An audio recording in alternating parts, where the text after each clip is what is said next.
खत्म होने के बाद सोनल हॉस्पिटल रूम से बाहर आई। उसने बाहर आकर कॉरिडोर में नजर दौड़ाई तो वो उसे दिख गया। एज एक्सपेक्टेड, कॉरिडोर के दूसरे छोर पर सिद्धार्थ खड़ा उसका इंतजार कर रहा था। दीवार के सहारे पीठ टिकाए हाथ बांधे खड़ा वो दूसरी तरफ देख रहा था। कितना शांत और सीधा साधा सा लग रहा था वो इस वक्त, जैसे कोई पेंटिंग दीवार से लगी हो। तेरे सोने वाले हस्बैंड को मैं जितनी बार देखती हूँ ना, ये हर बार मुझे पहले से कहीं ज्यादा हैंडसम लगता है। आलिया ने उसे जब सिद्धार्थ को इस तरह एक टक देखते देखा तो उसके करीब आकर उसे छेड़ते हुए बोली, अगर मैं तेरी जगह होती ना तो इतना वेट नहीं कराती उसको। अरे ऐसे हस्बैंड पर तो हजारों मेहता ग्रुप ऑफ कंपनीज और घर कुर्बान है। जितनी देर में ड्रिप खत्म हुई थी उतनी देर में आलिया ने सोनल के गले पर हाथ रखकर सब सीक्रेट्स उससे उगवा लिए थे। साथ ही उसे अच्छी खासी बातें भी सुनाई कि उसने उससे अपनी बेस्ट फ्रेंड से इतनी सारी बातें छिपाई। सोनल ने आलिया को घूर कर देखा और उसके सिर पर एक हल्की सी चपत लगाती हुई बोली, चुप कर, कुछ भी बोले जा रही है। अरे अब जा भी उसके पास, बेचारा कितनी देर से इंतजार कर रहा है अकेले। मैं जा रही हूँ, बाय। आलिया ने हंसते हुए कहा और अपने रूम की तरफ भाग गई। सोनल ने उसे जाते हुए देखा और उसके चेहरे पर एक मुस्कान फैल गई। अभी भी उसे बहुत वीकनेस फील हो रही थी। धीरे धीरे दीवार के सहारे चलते हुए वो सिद्धार्थ के पास पहुंची। ओह, चले सिद्धार्थ, उसने उसके पास आते हुए पूछा। सोनल की आवाज सुनकर सिद्धार्थ चौंक कर उसकी तरफ मुड़ा। उसने सीधे खड़े होते हुए उसे ऊपर से नीचे तक देखते हुए पूछा, तुम चल पाओगी? सोनल ने सिर हिलाते हुए कहा, बस थोड़ा धीरे चलना पड़ेगा। सोनल ने मन ही मन खुद को तसल्ली दी। ठीक है, मैं गाड़ी निकालता हूँ, कहते हुए सिद्धार्थ पार्किंग की तरफ बढ़ गया। यूनिवर्सिटी के हॉस्पिटल से बाहर निकलकर सोनल कुछ ही कदम आगे बढ़ी थी कि लड़खड़ाकर वो जमीन पर गिर गई। दरअसल यहाँ कोई दीवार नहीं थी ना जिसका सहारा लेकर वो चल पाती। उसके गिरने की आवाज सुनकर सिद्धार्थ ने पीछे मुड़कर देखा। एक गहरी सांस लेकर सिद्धार्थ सिर हिलाता हुआ वापस सोनल की तरफ बढ़ा। क्या कहा था तुमने अभी अभी? तुम चल सकती हो? उसने उसके करीब आते हुए पूछा। हाँ, अब तुम्हारे जितना फास्ट तो नहीं, मगर मैं भी चल सकती हूँ ना। सोनल ने स्माइल करते हुए उठने की कोशिश की।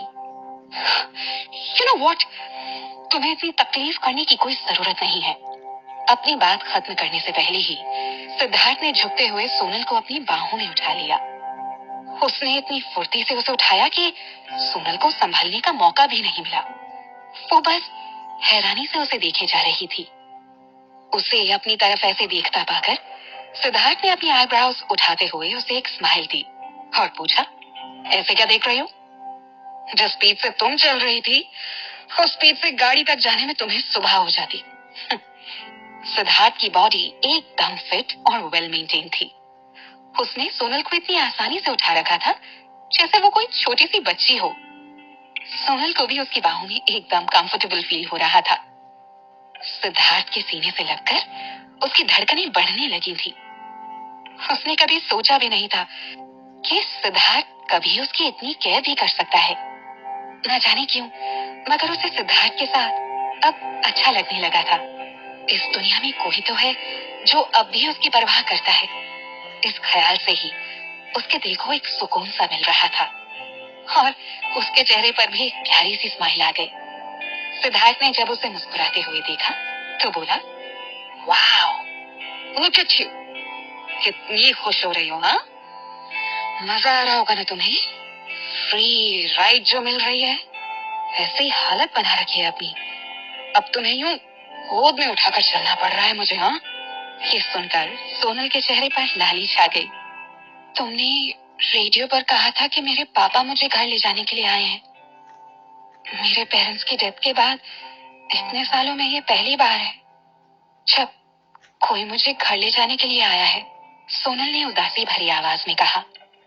ऑफ कोर्स सोनल ने उस वक्त सिद्धार्थ की सारी बातें नहीं सुनी थी, मगर बस ये लास्ट लाइन उसे एकदम क्लियर सुनाई दे गई थी। सिद्धार्थ अब तक उसकी पूरी फैमिली के बारे में सब कुछ जान चुका था। सो उसकी उदासी को भी वो अच्छी तरह समझ सकता था।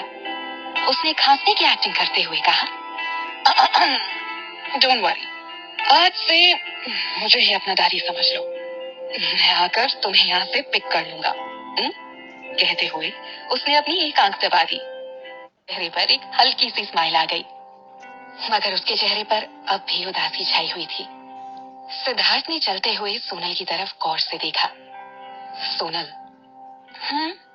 सोनल ने अपना सिर उठाकर उसकी तरफ देखते हुए पूछा। ये स्मेल कहाँ से आ रही है? सिद्धार्थ ने गंदा सा मुंह बनाते हुए पूछा।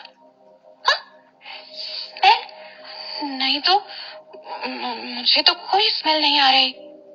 सोनल ने चौंकते हुए कहा। सोनल को न केवल डायरिया हुआ था, बल्कि उसे उल्टियां भी बहुत बार हुई थी। सो पॉसिबली उसने किसी वक्त अपने कपड़े पर भी वॉमिट कर दिया होगा, मगर उसे ऐसी कोई स्मेल नहीं आ रही थी। सोनल, कहीं डायरिया ने फिर से तुम्हारे कपड़े तो खराब नहीं कर दिए? अब ओह माय गॉड, और मैंने तुम्हें उठा रखा है, नहाना पड़ेगा अब मुझे। सिद्धार्थ ने सीरियस होते हुए कहा। व्हाट? सोनल एकदम से घबरा गई। वो इस वक्त इतनी ज्यादा एम्बैरेस्ड हो गई थी कि सिद्धार्थ से नजरें मिलाने की उसकी हिम्मत ही नहीं हो रही थी। मगर जब उसे महसूस हुआ कि सिद्धार्थ हंस रहा है, तो उसने वापस सिर उठाते हुए उसकी तरफ देखा। उसके एक्सप्रेशंस देखकर ही सोनल को समझ में आ गया था कि वो जानबूझकर उसे तंग कर रहा था। बहुत मजा आ रहा है ना तुम्हें मुझे परेशान करके? सोनल ने चिढ़ते हुए पूछा। बहुत ज्यादा, सिद्धार्थ ने बड़ी मुश्किल से अपनी हंसी को रोकते हुए जवाब दिया। सोनल को इस वक्त उस पर इतना गुस्सा आ रहा था कि उसका मन सिद्धार्थ पर चिल्लाने का हो रहा था।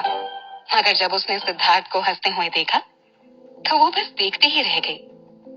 वो बिल्कुल किसी मासूम बच्चे की तरह दिल खोल कर हंसे जा रहा था। पहले कभी सोनल ने उसका ये रूप नहीं देखा था।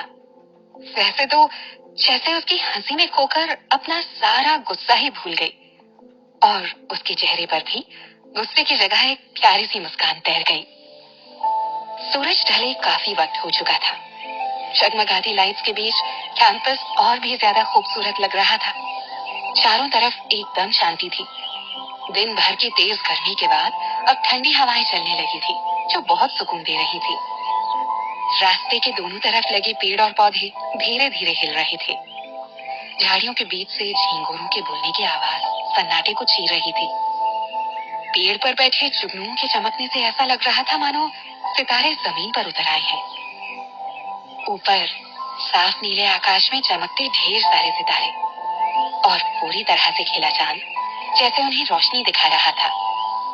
और इस खूबसूरत नजारे के बीच सिद्धार्थ सोनल को अपनी बाहों में उठाए आराम से चल रहा था। बीच बीच में सिद्धार्थ सोनल का मूड ठीक करने के लिए उसे किसी न किसी बात पर छेड़ देता था, और वो चिढ़कर उसे अपने हाथों से मारने की कोशिश करती। मगर सिद्धार्थ को उससे कोई फर्क नहीं पड़ रहा था। इनफैक्ट उसे सोनल के साथ इसी तरह मस्ती करते हुए बहुत अच्छा लग रहा था।